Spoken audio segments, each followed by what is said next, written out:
आज हम एकलव्य के बारे में जानेंगे, जो द्रोणाचार्य की मूर्ति को अपना गुरु मानकर सबसे बड़ा धनुर्धर बन गया। आचार्य द्रोण राजकुमारों को धनुर्विद्या की विधिवत शिक्षा प्रदान करने लगे।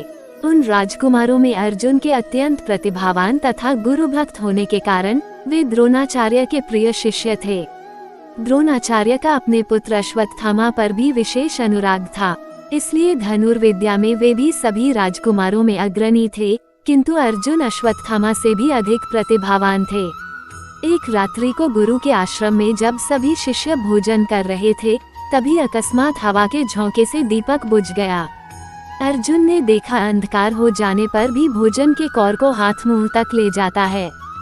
इस घटना से उन्हें ये समझ में आया कि निशाना लगाने के लिए प्रकाश से अधिक अभ्यास की आवश्यकता है, और वे रात्रि के अंधकार में निशाना लगाने का अभ्यास करना आरंभ कर दिया। गुरु द्रोण उनके इस प्रकार के अभ्यास से अत्यंत प्रसन्न हुए।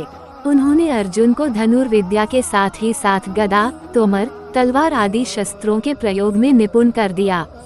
उन्हीं दिनों हिरण्याधनु नामक निषाद का पुत्र एकलव्य भी धनुर्विद्या सीखने के उद्देश्य से द्रोणाचार्य के आश्रम में आया, किंतु निम्न वर्ण का होने के कारण द्रोणाचार्य ने उसे अपना शिष्य बनाना स्वीकार नहीं किया। निराश होकर एकलव्य वन में चला गया। उसने द्रोणाचार्य की एक मूर्ति बनाई और उस मूर्ति को गुरु मानकर धनुर्विद्या का अभ्यास करने लगा। एकाग्रचित्त से साधना करते हुए अल्पकाल में ही वह धनुर्विद्या में अत्यंत निपुण हो गया। एक दिन सारे राजकुमार गुरु द्रोण के साथ आखेट के लिए उसी वन में गए, जहां पर एकलव्य आश्रम बनाकर धनुर्विद्या का अभ्यास कर रहा था। राजकुमारों का कुत्ता भटक कर एकलव्य के आश्रम में जा पहुंचा। एकलव्य को देखकर वह भौंकने लगा। इससे क्रोधित होकर एकलव्य ने उस कुत्ते अपना बाण चला कर उसके मुंह को बाणों से भर दिया।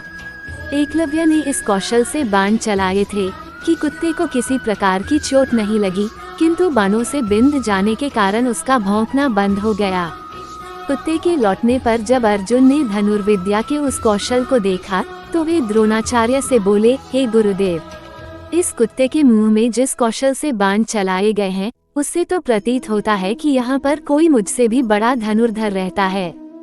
अपने सभी शिष्यों को लेकर द्रोणाचार्य एकलव्य के पास पहुँचे और पूछे, हे वत्स, क्या ये बाण तुम्ही ने चलाए हैं? एकलव्य के स्वीकार करने पर उन्होंने पुनः प्रश्न किया, तुम्हें धनुर्विद्या की शिक्षा देने वाले कौन हैं? एकलव्य ने उत्तर दिया, गुरुदेव, मैंने तो आपको ही गुरु स्वीकार करके धनुर्विद्या सीखी है। इतना कहकर उसने द्रोणाचार्य की उनकी मूर्ति के समक्ष ले जाकर खड़ा कर दिया। द्रोणाचार्य नहीं चाहते थे कि कोई अर्जुन से बड़ा धनुर्धारी बन पाए।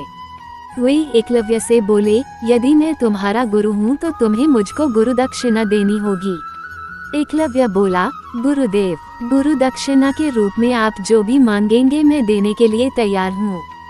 इस पर द्रोणाचार्य ने एकलव्य से गुरु दक्षिणा के रूप में उसके दाहिने हाथ के अंगूठे की मांग की। एकलव्य ने सहर्ष अपना अंगूठा दे दिया। इस प्रकार एकलव्य अपने हाथ से धनुष चलाने में असमर्थ हो गया, तो अपने पैरों से धनुष चलाने का अभ्यास करना आरंभ कर दिया।